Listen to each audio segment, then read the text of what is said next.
Hello and welcome to the Herdline Podcast, hosted by Trace Johnson and the Herds Headset. Thank you so much for tuning into today's episode where the Headset and Trace talk all things Marshall athletics. Be sure to follow us on X and subscribe to us on Apple Podcasts, Spotify, iHeartRadio, or wherever else you listen to podcasts. Now, sit back, relax, and let's talk the herd. Well, welcome back to the Herdline Podcast. Trace and the Herds Headset with you as we get ready to take a look at our next head basketball coach in the Marshall Basketball Coaches Series, as well as we have a lot of news to talk about over the last couple, 2-3 weeks. We've both been on separate vacations, so we've kind of been compiling some information and some news that we wanted to talk about regarding Marshall athletics currently as well. So a lot to talk about there. We'll start with that kind of stuff before we get into the Ron Jirsa side of things here for the basketball. We've looked at all the coaches. We're going backwards, of course. We've looked at everybody up through Corny Jackson, currently. But so we got to look at Ron Jirsa, which is not a very good era, obviously, but we'll get into all that later. But before we get into that, how was your vacation, man? And how's it been going for you? Man, it's been good. Unfortunately, I'm back. And, it was one of them vacations where it's like, man, I really don't want to go back to reality. Right. Because once reality has hit, it's hit hard. I've been up there at my job site doing a whole bunch of gardening work the last couple of days. But my wife's not at the house right now. I just got half a Gino's pizza in me and I'm ready to rock and roll. So let's get into this. Let's have a good conversation today. That's all the fuel you need right there. Gino's Absolutely. Pizza, that will do it every time. But yeah, no, we both had a good trip away from home there last couple weeks. So we're excited about that, but excited to get back into this episode today. But we'll go ahead and start with a few of those news reports, news items that we wanted to talk about. Quite a few things to talk about here. There's no particular order. I have this written down. I just kind of went with it. So the first thing I wrote down was talking about the new premium suites at the Joan, which has been known as now the Porch. I know that's kind of created a little bit of debate with Herd fans, a little bit of a talking point here lately. They put the pictures out, the AI pictures, which people didn't like that. But they put those out, and it's going to be right there on that level part behind the south end zone, right in that area. A lot of people were wondering if they're going to take out those upper end zone seats. I know Gerald Harrison's talked about that with us, saying that that's the plan at some point, hopefully, to take those down. So hopefully that still happens. So it's interesting. That's an interesting new way to, kind of provide some different things for fans. So, that should go over pretty well, I think. I know a lot of schools do similar things like that, and I'm sure this isn't probably the final product, like what they're going to do long term, but it seems like a nice positive step right now, at least. So we'll monitor that and see how that goes during football season. Also got to talk about the fact that Marshall, I believe as of today, is introducing their new swim and dive coach, Phoebe Campbell. I believe that's today. So I know we talked about in one of our last episodes how the previous coach had left, and now they just hired a new coach. So exciting times there for the swim and dive program. See what they can do under a new regime. So cool moment there. Nice to see somebody get a chance to break out at Marshall. It's always a good thing. Looking at the women's basketball side, nice hire here. Peyton Ilderton, the assistant director of basketball operations, really cool opportunity. She's just a Marshall legend, really. What a run she had with the program for a number of years. Great seasons, great player. So that's great to have one of your own in a pretty key role within the basketball program. So that's going to be really cool. I think that's a great opportunity there for her. Should lead to really good things, no doubt. A couple things we need to talk about regarding Marshall basketball players at the next level. We've got Wyatt Fricks, who got an Exhibit 10 contract with the Charlotte Hornets. I had to look up exactly what that was, but it's either way, it's a nice opportunity for him to get his feet wet at the NBA level. Really cool opportunity there. Tavion Kinsey will be with the Indiana Pacers Summer League, and John Elmore will be with the Los Angeles Lakers Summer League. So now, hey, I'm just saying, as of today, LeBron's moving on from the Lakers, so they just need to sign John Elmore and get it over with. I'm just saying. What are you doing, Lakers? Get John Elmore on your team. But that's neither here nor there. So cool opportunities there for those guys.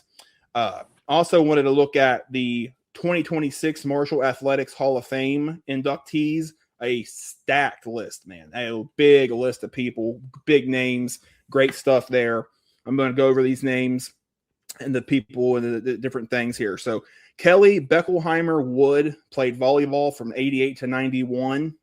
Christian Brand, men's golf from 06 to 11. John Elmore, course men's basketball 2015 to 2019. Shayna Gore, women's basketball 2015 to 2019. Mario Harvey, football 2007 to 2010.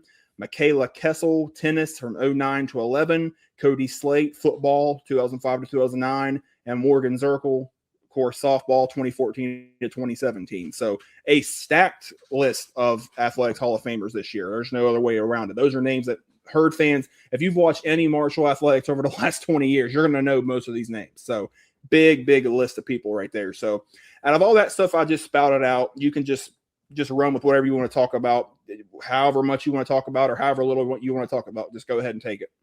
Yeah, so let's kind of go back to that first subject you spoke about a moment ago with the Porsche area.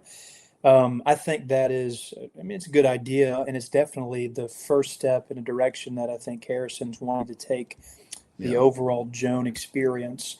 I believe I heard him speak on the fact that he really wanted this to be like a tailgating type of atmosphere. So it would be kind of like you're having a tailgate, but you're just having it inside of the stadium instead of having it out in the parking lot somewhere. So this is going to be more of, I guess, a more rowdy area than what you would consider up into the suites that are, the skybox, maybe even the Dutch Miller deck as well. So, I think that's a good, first step in the right direction. And I think the overall goal with this is to expand it and to make it something that is more and more impressive over time. This is just me talking now, but I do think that Harrison one day is going to be able to pull the trigger and demolish those end zone seats where they had the tarps and whatnot, where they would not allow anybody to sit. And then once that happens, I think the really easy decision is, just kind of build up that porch area even more. And I put on social media the other day, I think it would be a very cool place if it were to be kind of like the common man suites. You know what I mean? Where it's not going to be overly expensive. It's not going to be something that you'll have to break the bank to be a part of.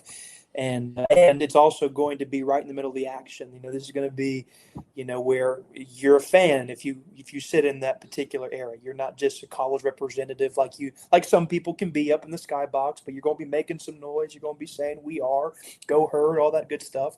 So I think that's a very good idea. It's a good first step.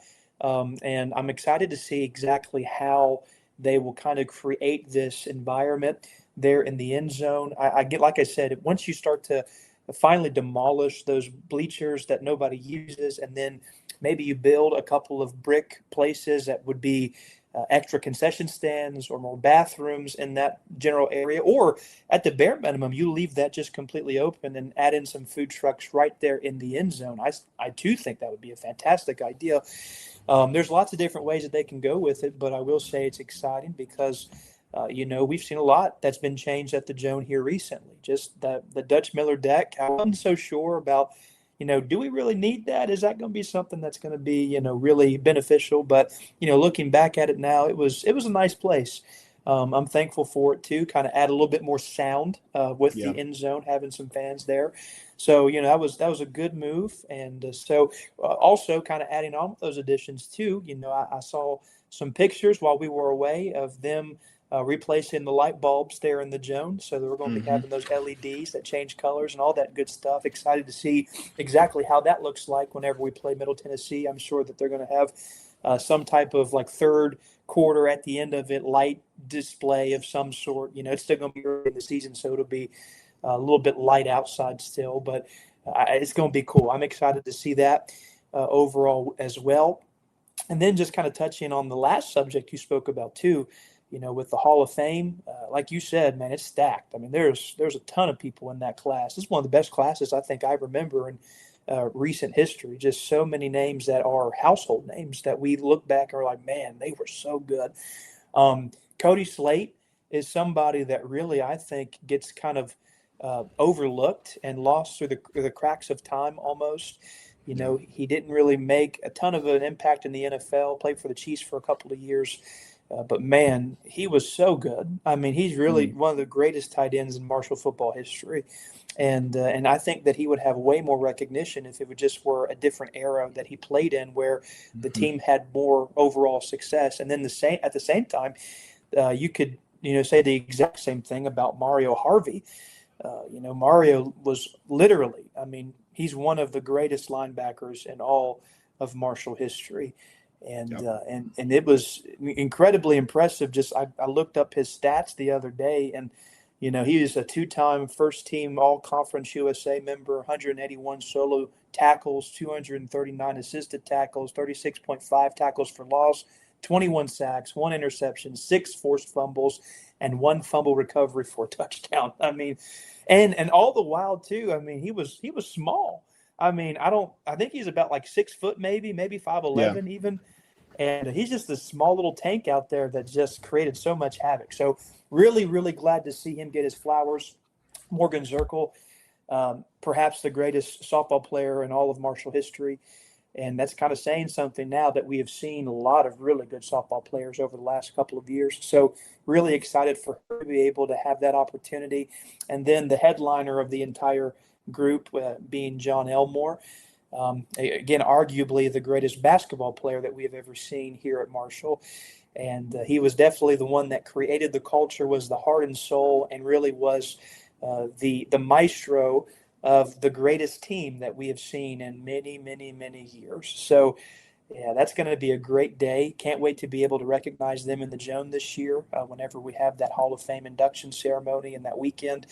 And that's going to be great. Very, very thankful for this class. And that's going to be exciting stuff. Absolutely. Oh, no doubt about it. And I loved seeing the names, just a couple. Well, I mean, most of these people we know already, but I just loved seeing Cody Slate and Mario Harvey on there because they were part of the, the era where we weren't very good in football for the most part. But even despite the on-field results not being there, man, we had some studs, and these are 2 of the top ones. I know we've had a lot of great tight ends. I know we have a lot of future NFL tight ends, but I don't know if I'm taking any of them over Cody Slate. I don't know, because he was very much a hybrid tight end. Because you could line him up in the slot, he could beat you right down the seam. Anything he needed to do is that he could block. I mean, he could do it all. Like, when you think other Marshall tight ends, like Lee Smith was just a huge bruiser. And then like guys like Mike Bartram, big physical guys. But man, Cody Slate was, 6'2", whatever he was, 225, 230. I mean, he could run. I mean, he could flat out run, and he was a stud. Mario Harvey, I mean, Thumper's the perfect nickname for him. I mean, just an absolute stud. Top 10, top 5 in so many different categories all time in Marshall history. Just a stud, absolute stud. So you're right, it's a stat class. And then as far as the porch, again, I wanted to kind of touch on that a little bit before. I love the fact that we are trying to improve game day atmosphere and game day environment. Like, this might not be the final product, but obviously there's been so much effort being put into bettering the overall game day atmosphere. And you've seen that over the last few years a lot. The Dutch Miller deck has been well received. This should be well received. I mean, and there's active plans in place to do these things. And it's exciting to see, because for a long time there, we kind of just stayed the same. Like, we never really tried to really improve anything. Like, I mean, there's certain things, like they tried to do DJ Heard That. And that was just one of the worst things I've ever seen in my life. I mean, that was literally, I was embarrassed just to sit there and listen to it. It was so bad. Yeah, well, there's a couple aspects of DJ Heard That. I mean, number one, you got to know the audience, okay? Yeah. So you're in Huntington, West Virginia. You're not going to be in a place that has the greatest rhythm. If you've ever heard us try and do the thunderclaps, you know that. Oh my gosh. Everybody's all over the place, let alone. But then it was just cringy, man. It was nobody liked it, and I hope the DJ booth's still there. I don't know, man. I don't know why it's still there. It's just it's almost like a tombstone that's sitting in the Joan, and every single year we can go pay our respects to DJ Heard That.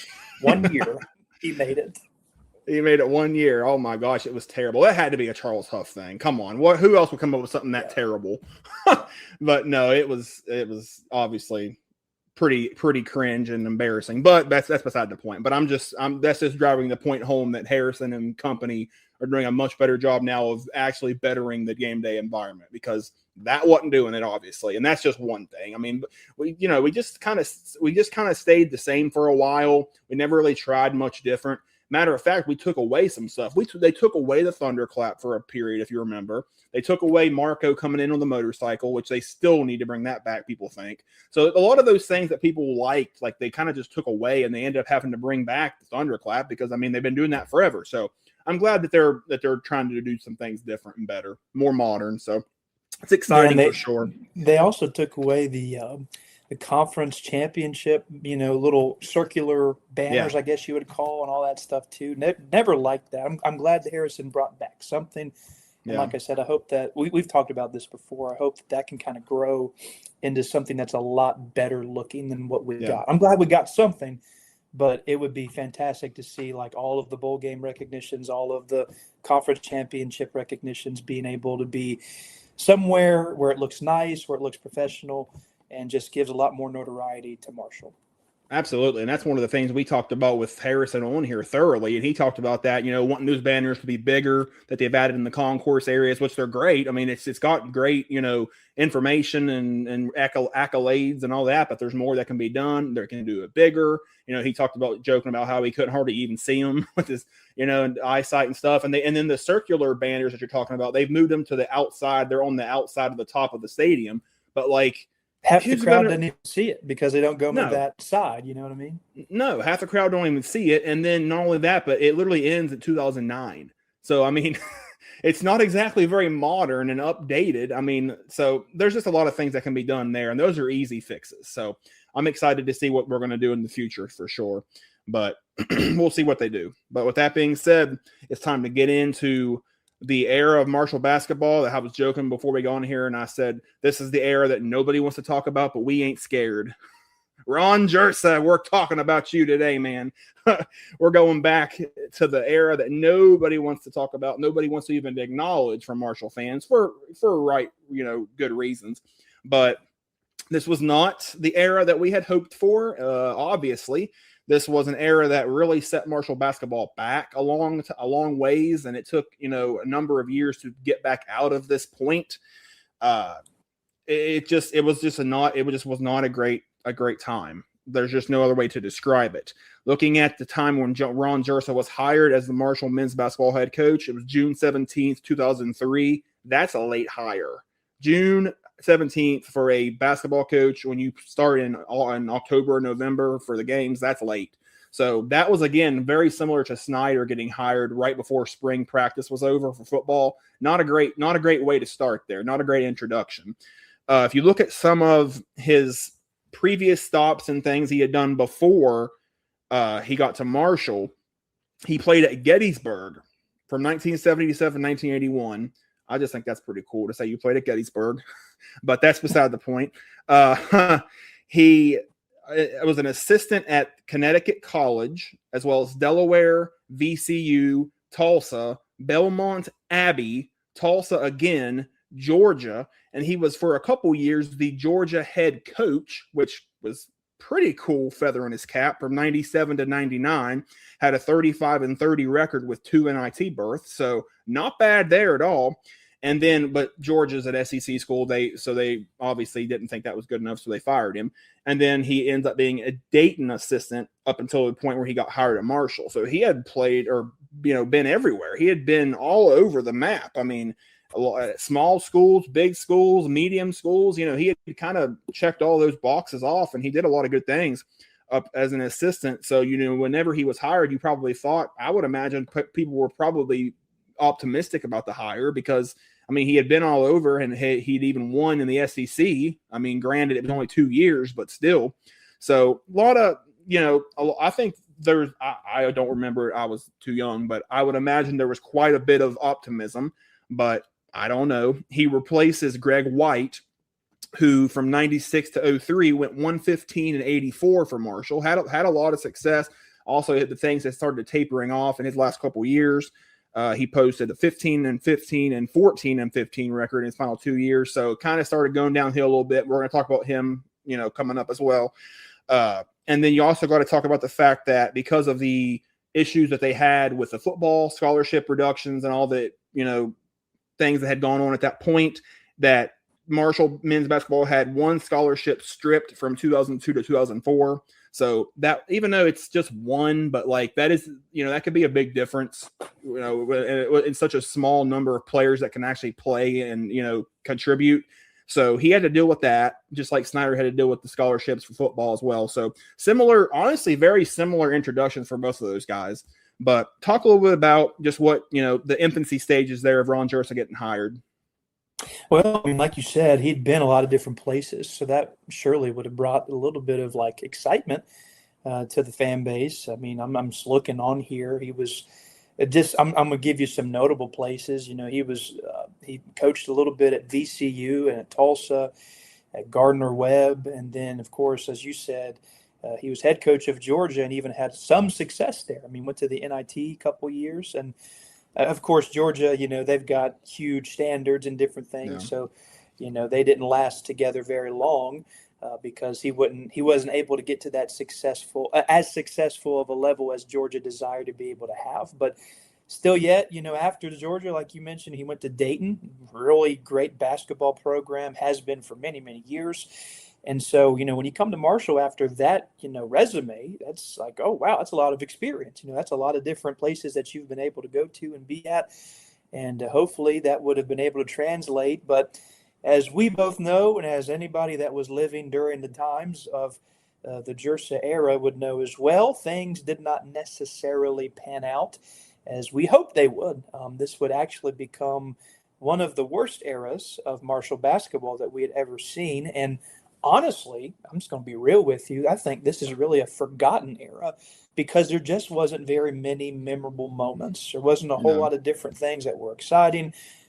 Next to none key wins. I mean, a couple here and there, but it was more or less just your conference wins and different things for the most part while we were in the MAC, and then just 1 year in the Conference USA, might I add. So, it's a very not very memorable time for Marshall basketball, but still there's some bright points, and we'll make sure to try our best to be fair and, give Jirsa his flowers for what he does deserve, but then also we'll be realistic and we'll let everybody know, hey, it still wasn't great. So excited to kind of get more in depth here, but at the initial stage, if I'm a Marshall fan and I see a guy with that resume coming in, I don't think that's a bad thing by any means.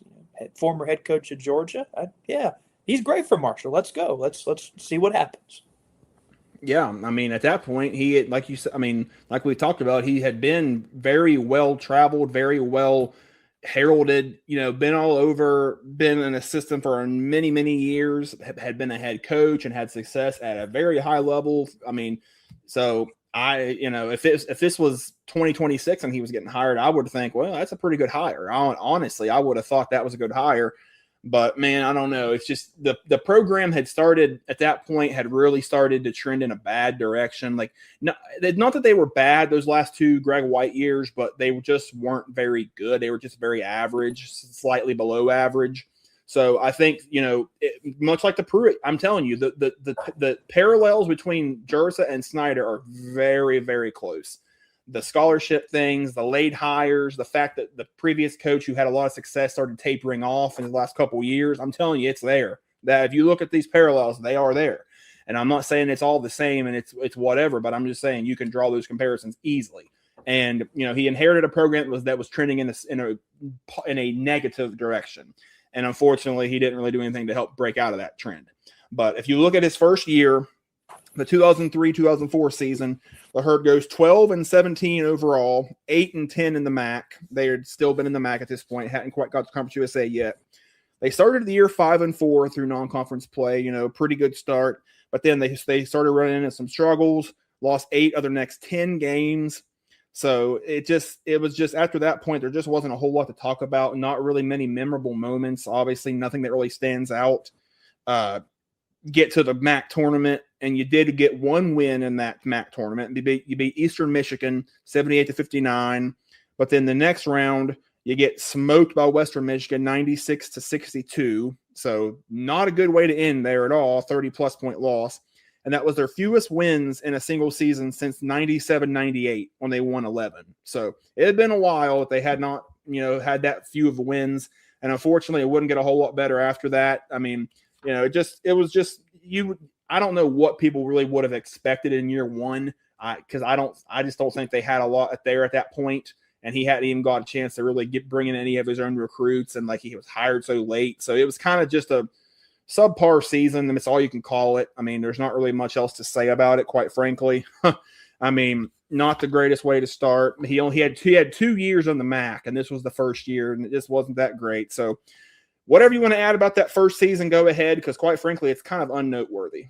Well, I mean, I remember going to the games. I was little at the time. I was just a kid, maybe 5 or 6 years old. I remember I had a poster in my room for years of A.W. Hamilton and Ardo Ampelou.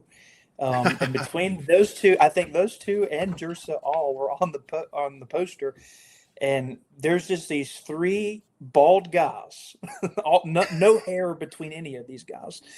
And I thought they were just the coolest things in the entire world. But, like you said, they were pretty abysmal. This is not a good team. This was not – I mean, I'm looking at some stats here. They had one player, Marvin Black, that averaged double figures for the entire season, and that was 14.4 points a game. So you're not going to be winning a whole lot when that is your only guy in double figures, and that is the amount of points that you're scoring. And I'm looking at these numbers too, man. They were a very poor rebounding team too. Again, Marvin Black led the team in rebounds at 7.8, and nobody was even close to that. Mark Patton he'd average about 5 rebounds a game. But then other than that, you're looking at 2 and 3. I mean, so this was a team that I think was plagued by a lot of things. Number one, they were not an athletic team. They did not run up and down the floor at all. I do remember that. It was a very slow-paced game. And, back in the day, that's kind of how college basketball was for the most part. It was not, the run and gun like we know today for the most part. And Marshall definitely was that way. So they were not athletic. They couldn't rebound. I don't know if they could hit the broadside of the barn. I mean, they could not shoot. They could not shoot.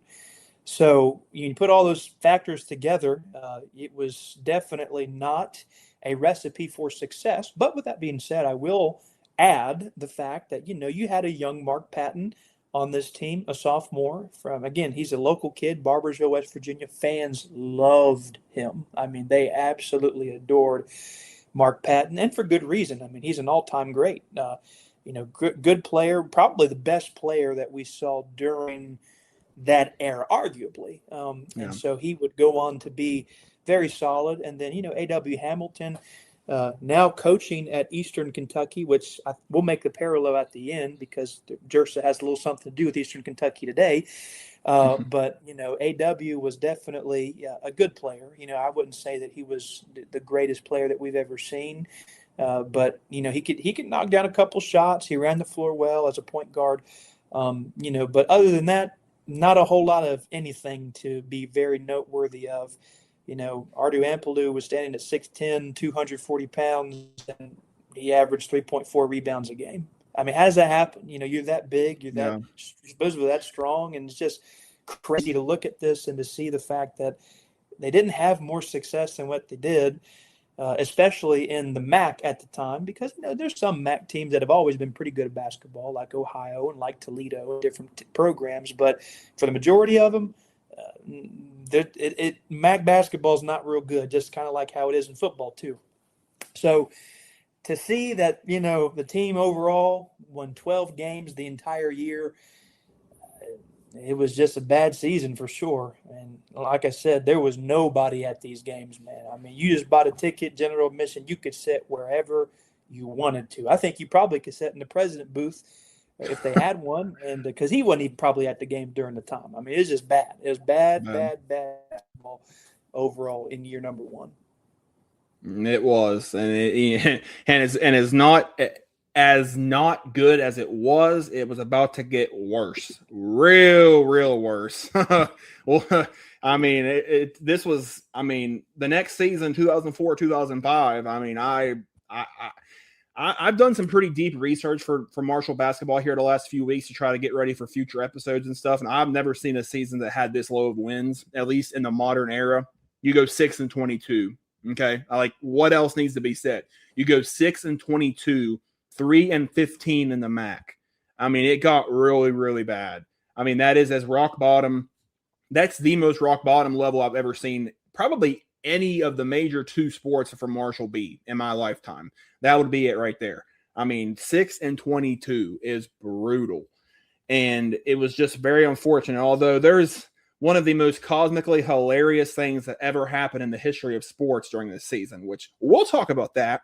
So you start 2-10 out of the gate with wins over East Tennessee State and High Point. So obviously not doing very well.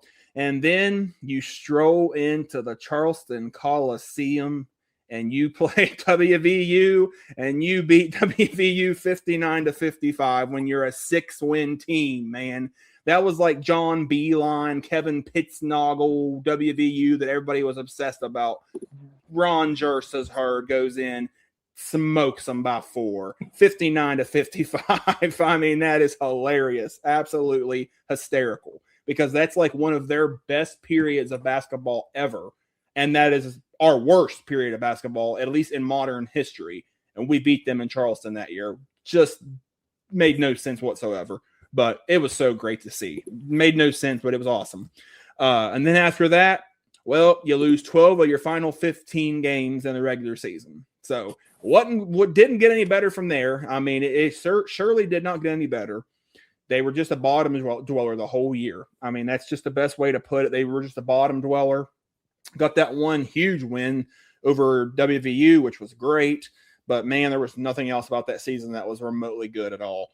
They end up getting to the MAC tournament, of course, losing in the first game to Ohio, 72-66. Like you said, A.W. Hamilton was on that team. Mark Patton was still there. Trey Whitted was on that team. And I really liked Trey Whitted back in the day. He was a good player for him. Really started getting better later on. But they're just at that point, you know, you had a few guys that were quality players, but man, the talent level just was not very good at this point.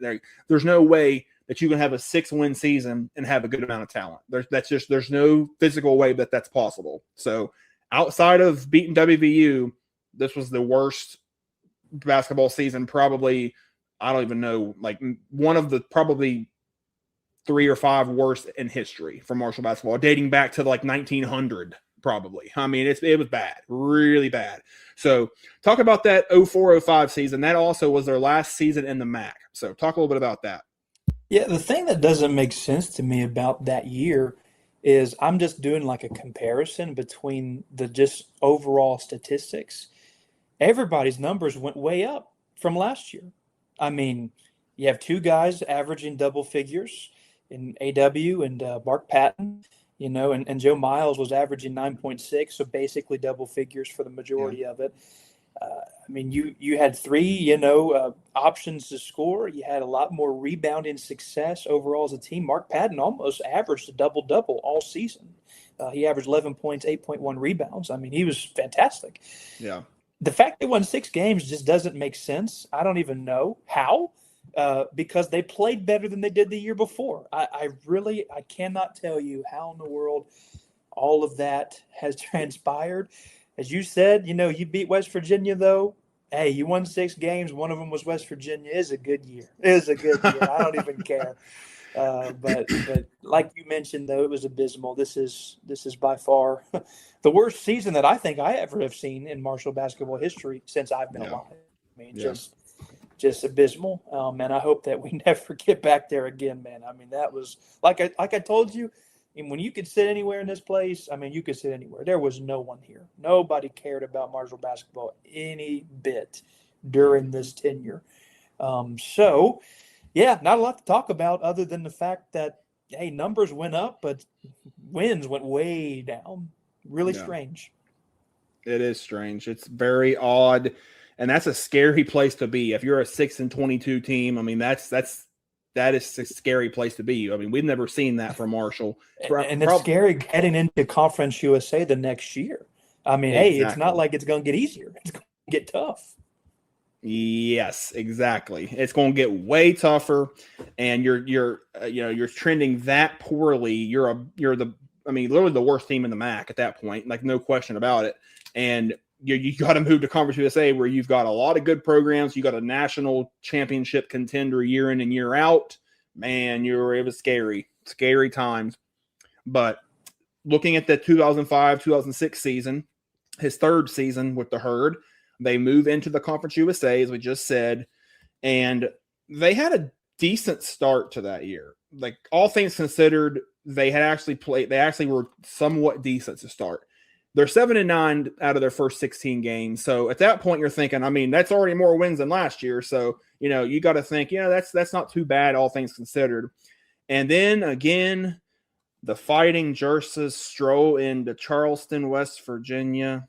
They take on number 9, eventual Elite 8 WVU, takes them down again, 58-52.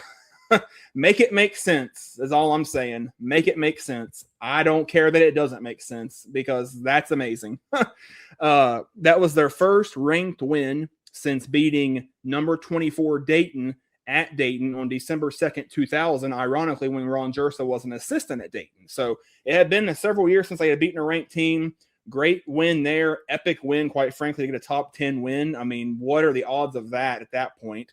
And the fact that they beat WVU 2 times in a row is just absolutely hysterical. I mean, especially considering, like I said, this is WVU when they're kind of at like one of their peaks ever. I mean, and Marshall beats them 2 years in a row. Hilarious. But besides that, after that, just kind of meandered. They kind of were just meandering the rest of the year. Not a whole lot going on. Did get a big opportunity to host number 3 Memphis that year. Huge game. I remember that. I mean, I wasn't there, but I remember it being an electric atmosphere. Everybody had, I think it was a whiteout game, I think. Huge crowd there. They did lose 91-81, but played Memphis really well. I mean, you're that close with the top 3 team, so you couldn't be too upset about that. You get to the Conference USA tournament, losing the first game, lost to Tulane 64-58. That was also the year that they finally brought in, they're starting to bring in some good talent this year, young albeit, but they brought in Markel Humphrey as a freshman. He ended up being a very big catalyst for the next few years. So you had started at that point seeing the talent level go up a little bit. So overall, they finished 12-16, 5-9 in Conference USA. So not a very good year at all. But when you're looking at a 6-win season the year before, a 12-win season probably felt like you won the national championship. So at that, just saying, at that point, man, you were probably ecstatic over that, and you beat top 10 WVU. I mean, I'm obviously kind of being a little bit joking about it, but still, I mean, that was a better direction that they were going than they had been. So that's more than you could say from a 6-win season. So. Talk a little bit about that 05-06 season, year 1 in Conference USA, beating a top 10 team. What do you think? Yeah, well, I mean, you start off the season losing to Evansville, and you end up beating number 9 West Virginia at some point. That's a miracle. I mean, I have no other word other than it was just a complete and utter miracle. And again, that's one of the best West Virginia teams that they'd ever seen in their history. So that's just a hilarious fact that Ron Jirsa was the Achilles heel to the Mountaineers. Does it make sense? You do kind of wish that you could save some of these wins for other years, but right. It is what it is. First year Conference USA, and Marshall felt that it's different competition here. You got tough teams, good basketball programs. UAB is always just a very, very good basketball program, it seems like. And then you mentioned the game against Memphis. That's the big year where they had D Rose, and I mean, number 3 in the entire nation. Like you said, it was a whiteout. It was an electric atmosphere. Very, very exciting time to just be a part of that and see that game.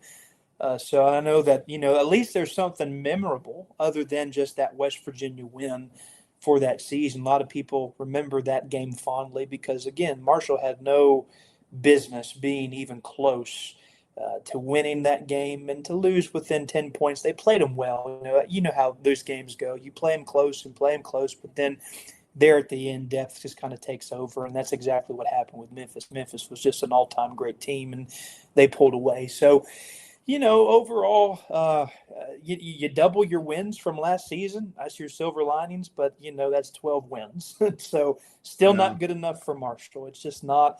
And I would say that in spite of 2 back-to-back wins over WVU, you're Ron Jirsa. You are now officially on the hot seat because, that year you're supposed to take a big step forward. You just were. It wasn't like the 6 wins season was a season to where, you're rebuilding and different things, because in all reality, he had a decent roster.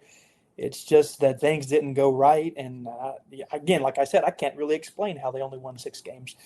So, the fact that you then come back the next season, win 12 games, you're on the hot seat. You just are. There's going to be pressure.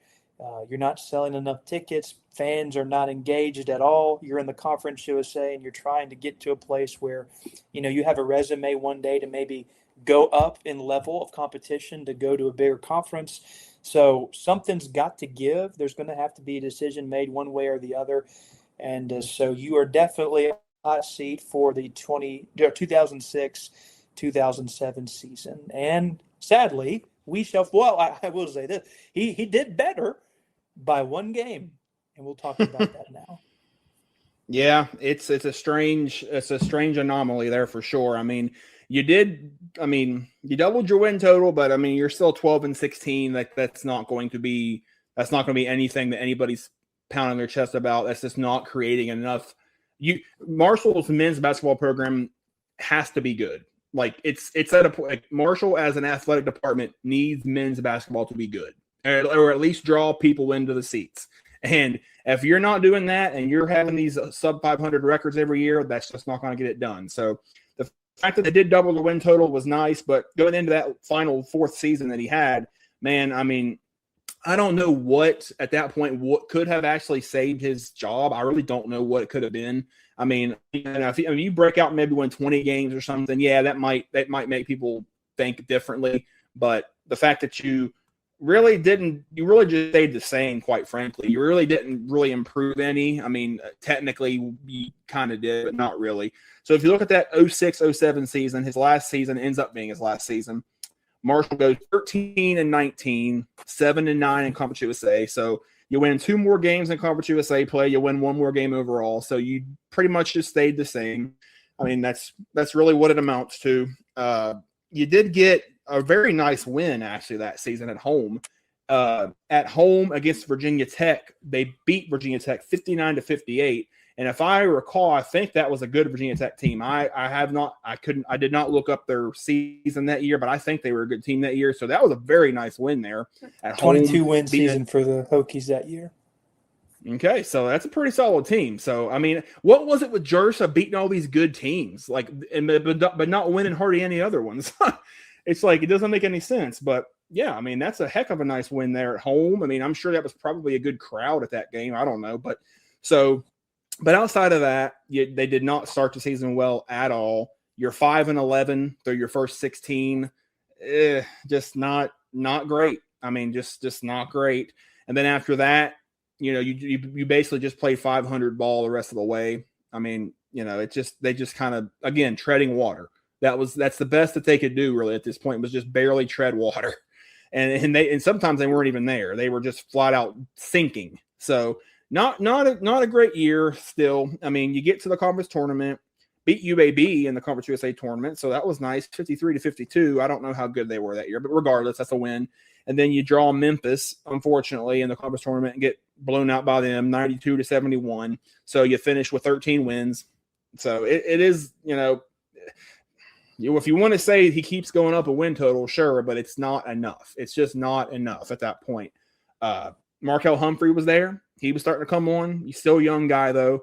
Daryl Murphy was a good point guard for him. He was a freshman that year. Tyler Wilkerson, very good player for them. He was a freshman that year. So he had started to build a talent level up. Like you could tell, like that they were not going to be bad, like for long, they weren't going to be bad for much longer because he was starting to bring in some good young talent. And those guys I mentioned there, I mean, those ended up being big time players for the Herd with Donnie Jones. So he was setting up for future success, quite frankly. I mean, as hard as it is to believe, he really was starting to bring in some good players. But after that season, I mean, 4 straight seasons of sub 500, he's shown the door. There's nothing else you can do. I mean, when your fan level interest is that low and the apathy is that high and there's nobody in the seats and nobody cares and you're that bad every year in, year out, you got to make a change. There's nothing else you can do. You can't continue that. So they move on and obviously end up hiring Donnie Jones, and we've talked about his era. So it is what it is. Not a great way to finish. Not a good era at all outside of really 3 wins. I mean, 2 against WVU and 1 against Virginia Tech. Other than that, there really isn't anything else to write home about. So talk a little bit about that last season there, 06-07. Well, just kind of rinse and repeat, honestly. I mean, there's not a whole lot that you can get real excited about. You can correct me if I'm wrong. I don't know, but that year might have been the last year that we have seen like a power conference come to the Cam Henderson Center. I don't remember. There might be some other. Okay, is there? You go ahead and tell me. There's a couple actually, and I always forget about this. But if you remember, in Dan D'Antoni's first season with Marshall, they hosted not 1 but 2 power conference teams. They hosted Penn State and South Carolina. Oh, okay. And it just totally slipped. Like I never think about that because that year was just kind of like not a whole lot going on, record wise and stuff. So, but those 2 teams did play at the Henderson Center that year, which was just kind of an interesting fact there. Yeah, it's interesting. I wish we had more opportunities like that. That'd be awesome. But I understand that there ain't no big school in the country that would ever make that deal nowadays. It just wouldn't happen. But like I said, it's more the same, rinse and repeat. Not good enough. And tragically, that's just going to put the end to your career here at Marshall. Again, Ron Jirsa is a good guy. And in fact, this would not be the end of his journey by any means necessary because he would then go on to stop at a couple other different places. He would go and be an assistant at Minnesota for a number of years, then Bethel, then Tennessee Tech, then Radford, UNC Greensboro, and since 2024, he is linked up with his former star point guard, arguably somebody that a lot of people have kind of pushed to say, hey, why is he not our head coach at Eastern Kentucky, A.W. Hamilton? And so, I know that Coach Jirsa's doing well. That was not the end of his basketball career by any means. I think he kind of found out that his role may not necessarily be in head coaching. And that's no slouch against him because he's still had a very successful career, done a lot of different things, coached a lot of good players. And I still wish him nothing but the best. And he was a guy that, I don't think anybody necessarily hated. They hated the fact that, he wasn't able to put a bunch of wins together. But I think that overall he was somebody that Marshall fans would, just by the character and how he would conduct himself, remember fondly. He's a good person. He just really wasn't that great of a coach for us. I say a head coach for us, should I say, because he's a good coach. Obviously, you don't make all those stops by being a bad coach. You've had the success and you've had the jobs that he's had. You've got to, know some basketball. So, he's a good coach. It's just the fact that he couldn't put it together here at Marshall, even though he was able to get some names there at the end that a lot of Marshall fans do remember and kind of built a little bit of a foundation for Donnie Jones to be able to have a lot of success. It just still is what it is. It was not able to be something that the athletic department could continue to put up with because fan engagement was so low. And you just get a couple of good crowds whenever you played Memphis or like the Virginia Tech game, those outlier games. So it just wasn't working, and it was time to move on. And I think that it was a good decision because, the guy that you brought in, being Donnie Jones, for as much as he is painted as a villain, there is no doubt in the fact that he was a fantastic basketball coach. I mean, he literally is one of the best basketball coaches in all of Marshall history. Great recruiter. He just didn't stay. And so, we talked about him. But the end of Jirsa, we'll always remember the 2 West Virginia wins. We'll remember the Virginia Tech win. And we try every day to forget about just about everything else. It's pretty much the perfect way to look at it. Yeah, and I echo everything you said. I mean, there's no way that you're a coach in basketball for as long as he's been a coach, if you're not good at what you do. Like, he's a good coach, but there's a lot of guys that just aren't cut out to be a head coach.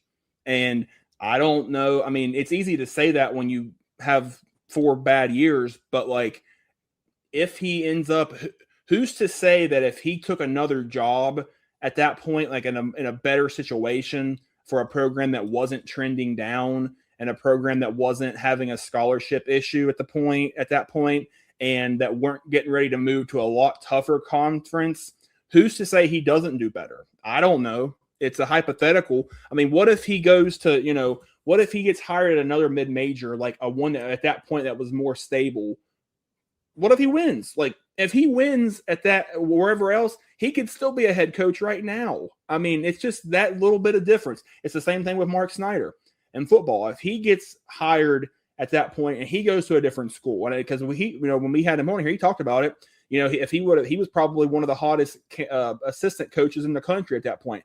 If he goes to a better situation, because Marshall football was trending way down at that point. If he goes to a better situation, he could still be he is a head coach, but he could have been a head coach a lot longer than he was. So it's that same type of situation, man. The parallels between Snyder and Jirsa really similar, and I just wanted to drive that point home because, I don't think Jirsa was a very good head coach for us. I don't. There's no way that you win that few games and you have you're doing a very good job.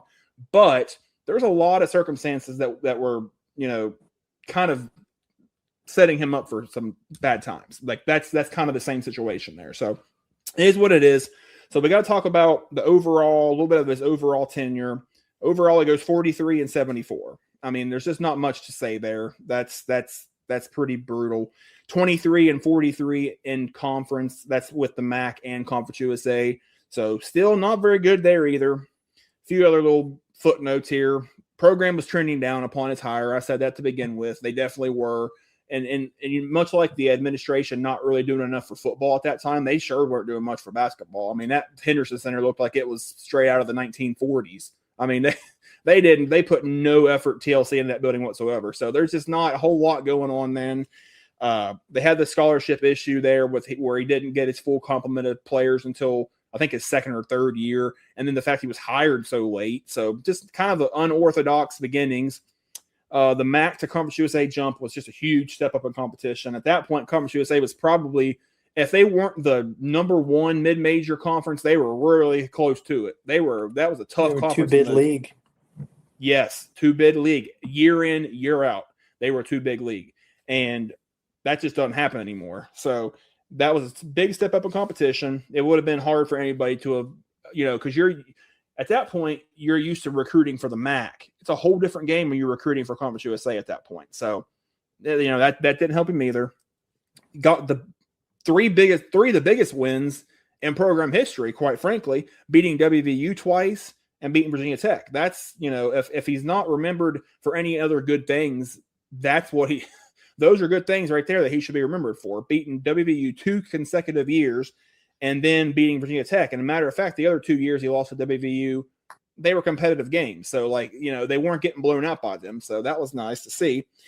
He did leave Donnie Jones a solid young nucleus of talent. We talked about that. Tyler Wilkerson was there. Daryl Murphy, Markel Humphrey. All these guys were solid young players that were coming on the next few years to break out to be really good players for us. I mean, Tyler Wilkerson, that we talked about that 09-10 season with Hassan Whiteside and all that. And, as great as Whiteside was, I think Wilkerson was their best player that year. I do. I think he was an absolute stud that year. Just a great player. Got better and better and better. Whiteside was obviously more potential, but Wilkerson was just rock solid at everything he did. Great player. So got to give Jirsa credit for that because he did, I know we talked about with Snyder that Snyder definitely left the program better than he found it. I don't really know which side of the fence I'm on with Jirsa there, because while he did not inherit the greatest situation, I don't know if I could say he left it better. He left some young players there for Jones to win with eventually, but I don't know if I could quite pull the trigger on him leaving it in a better place than he found it. But that's just me. But got to talk about an overall grade. So what are you going to give the overall Ron Jirsa era for a grade? Well, he gave us 2 wins over West Virginia. He gave us a win over Virginia Tech. He gave us Mark Patton. He gave us Markel Humphrey. So those are all good things. But it's not enough to get you to a passing grade, in my opinion. I'm giving him a D+. Like you said, he didn't inherit the greatest situation, but he also didn't inherit the worst situation either. And Right. there was just nothing done with that. And there was no building, really. I mean, it was just kind of par for the course. They continued to be consistently bad. So, there's some good players. There's a couple standout moments, not a ton, but a couple. And I just can't give you anything more than a D+. Yeah, I mean, I think that's very fair. And I hate I hate giving them this much attention, but like really that really is the only saving grace of this era is beating WVU twice. Like that's, that I hate to like give them that much power, but like that's really it. I mean, it just shows that you didn't do a whole lot else. I mean, it just is what it is. So my overall grade, I went with just a flat D. Honestly, at first I wrote down D-, but then I thought, oh, that's a little bit too harsh. So I'll just settle for just a flat D, just because, you got a couple really huge wins there. And despite the fact that you were losing every year, you did start to like, technically you started improving, but when you're a 6-win team, it's not hard to improve from that. So you go from 6 wins to 12 wins to 13 wins. So you're thinking, okay, well, I mean, on that note, yeah, that's a little bit better, but man, we don't have time to wait around 5 more years to reach 500. Like that's kind of what it felt like at that point. So, and he did leave some nice players for Donnie there, no doubt about it. It just wasn't the right situation. Wasn't the right fit at the time. I don't think he's, at that point he wasn't cut out to be the head coach at Marshall. I just obviously don't think that was the case. Not saying he's a bad coach. There's some guys that are just better at being an assistant. There's nothing wrong with that at all. That's how many people would love to be an assistant Division I basketball coach. So it's not, and how many 30, 40 years he's been doing it. So it's not like he's a bad coach. It's just that was not the situation he needed to come into.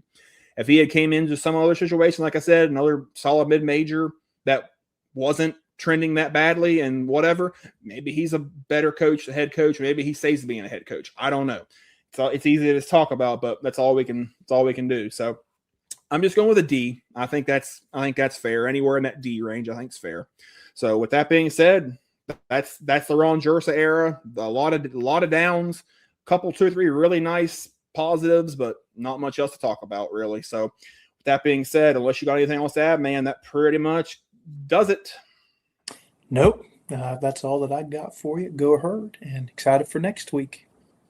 Yeah, absolutely. We're looking forward to talking about Greg White next week because he had a lot of success for us. Had some all-timers for the Herd at that point. Absolute all-timers. 2 of the probably 10 or if it's not 2 of the 5 best, it's 2 of the 10 best, no doubt about it, in history of Marshall basketball. We're going to talk about all that.